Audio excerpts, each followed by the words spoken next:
HelpMeWithStats.com was used to create this tutorial that can help us calculate a difference scores example. Let's look at an experiment which uses the pre-post design. This example looks at the effect of a weight loss program for 8 participants. P1 represents the first person, P2 represents the second person, etc. The display shows the weight before the experiment, the weight after the experiment, and the change of weight, which is the difference score for that participant. If the program is successful, the mean change in weight should be negative. The first participant had a weight of 173 before the experiment, and a weight of 168 after the experiment. The difference score for participant 1, D1, is 168 minus 173, which works out to -5.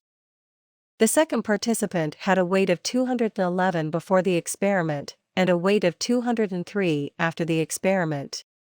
The difference score for participant 2, D2, is 203 minus 211, which works out to -8.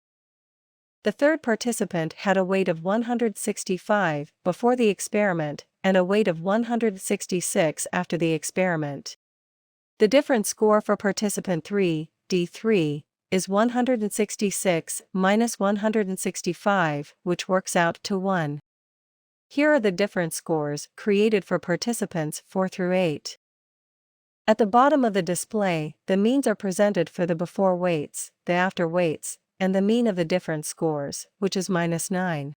For more help with statistics, HelpMeWithStats.com is a free website that has more than 70 tutorials, as videos, or as self-paced slideshows. You can also learn how to conduct more than 60 statistical analyses by watching videos that show complete solutions, or by working through an unlimited number of examples using the step-by-step problem solvers.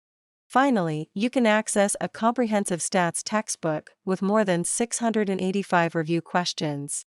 Thanks for watching. If you find these resources valuable, please share with your friends, teachers, and professors.